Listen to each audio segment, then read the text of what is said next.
Hey everyone, and welcome back. Hope you're having a great day so far. So in today's video, we're going to be discussing a couple of different topics involving Social Security. So first up, we have a group of senators calling for two changes to help Social Security beneficiaries actually receive more in benefits. We're going to be going over what those changes are and what that could possibly mean moving forward.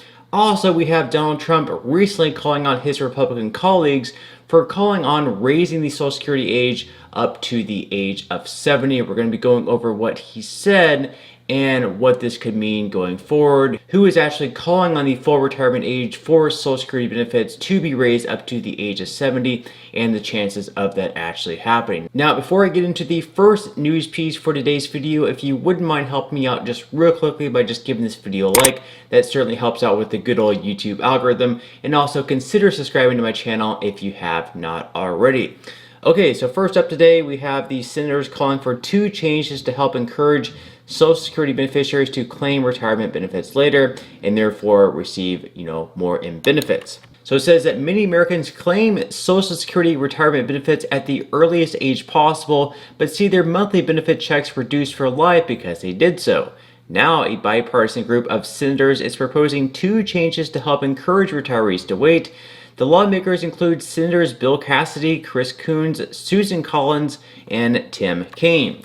The proposed updates include changing the language the Social Security Administration uses around the claiming process and increasing the mailing of paper Social Security statements. The earliest age to claim Social Security retirement benefits is 62.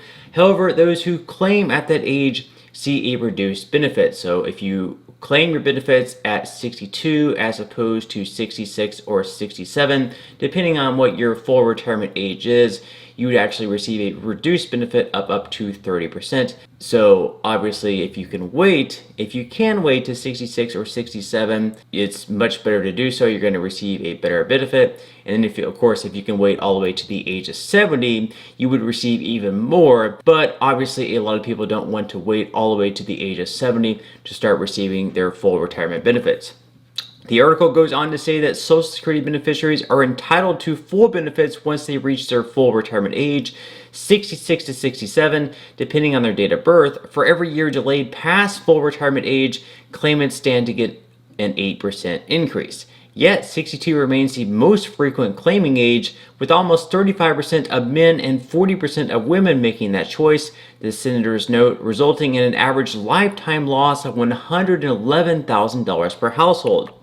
There are various reasons retirees claim at the earliest possible age, the senators note, including an inability to work, financial shocks, liquidity constraints, life expectancy. However, some people may start taking Social Security benefits at the soonest possible time because they are unaware of the advantages of waiting. Some claimants who have the capacity to wait even 6 months to 5 years longer may not be doing so because they don't have adequate information to make an informed choice. So they're proposing that perhaps maybe a new language could help people delay their benefits. So they say that the lawmakers are seeking to change the language the Social Security Administration uses to better convey the advantage of waiting to claim benefits. For example, while age 62 is currently called early eligibility age, the senators are calling to have that changed to minimum benefit age. Ages 66 to 67, currently referred to as full retirement age, would be changed to standard benefit age. Age 70 would then be called the maximum benefit age. If the legislation passes, the changes would be included in all of the Social Security Administration's educational and informational materials, essentially anything the public sees, noted Sprick. And then, of course, in addition to that, they're going to be sending out mailed benefit statements, and these would be sent out on a more frequent basis. So in addition, the lawmakers also propose having every person with a Social Security number receive a Social Security statement in the mail regularly throughout their earnings history. The paper statements would be sent regardless of whether someone has established an online Social Security account, though opting out of the paper statements would be possible. The statements would provide details on how much in benefits a person may receive at ages 62 to 70. Paper statements would be sent whenever a person enters the workforce or starts a new job. The statements would continue once every 5 years after a person turns 25, once every 2 years starting from age 55, and annually from age 60.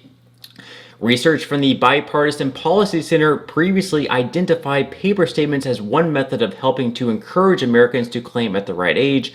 Other research has also pointed out the value of changing the benefits terminology the Social Security Administration uses. In addition to the legislative proposal, the senators also sent a letter to the Social Security Administration seeking more information on the factors that led beneficiaries to claim early, the steps the agency may take to encourage more informed claiming decisions, and what effects new benefit statements have had on claiming behavior. So they're hoping to get this piece of legislation passed where they're going to be changing the way that the Social Security Administration words the retirement benefits, the early claiming age, the full retirement age, and then of course, if you want to receive more, if you want to wait all the way to the age of 70. I'm not really sure if changing the way they coin these different retirement ages is going to help that much.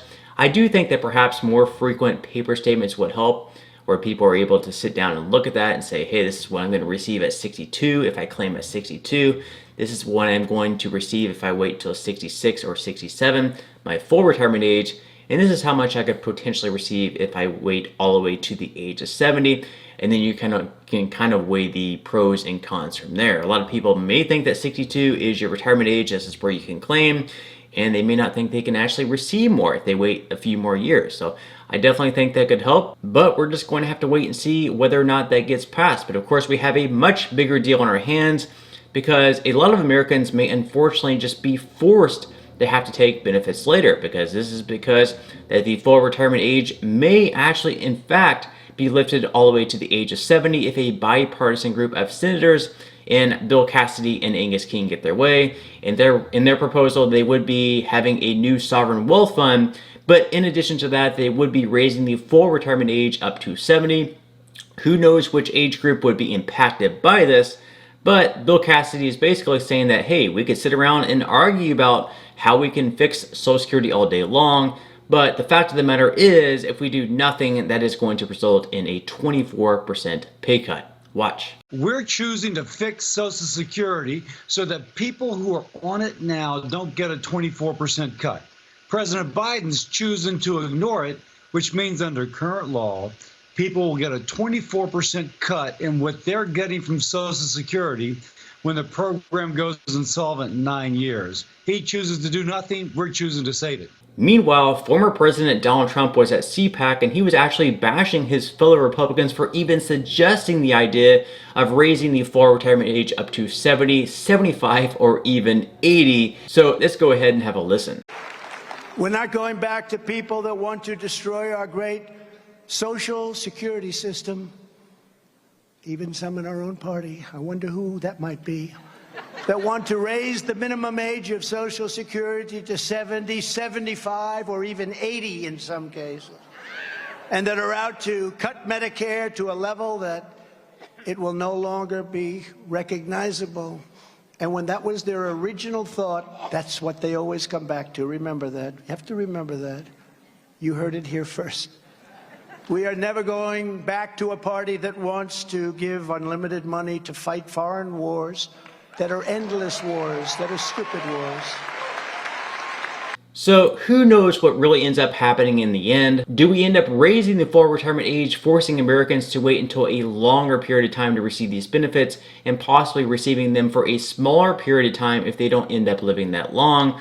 Or do we perhaps go with the more obvious solution and lift the cap on payroll taxes? Now, some people against that idea may be saying that millionaires shouldn't have to pay all of their income into the Social Security payroll tax, especially if they're not getting all of that back. But of course, having their neighbors and fellow Americans staying out of poverty and having some sort of financial security as they grow old would certainly be beneficial. But that's all the news that we have for today's video. I definitely hope that you enjoyed. If you did, again, I would definitely appreciate if you would give this video a like. Consider subscribing to my channel if you have not already, and I will see you in the next video.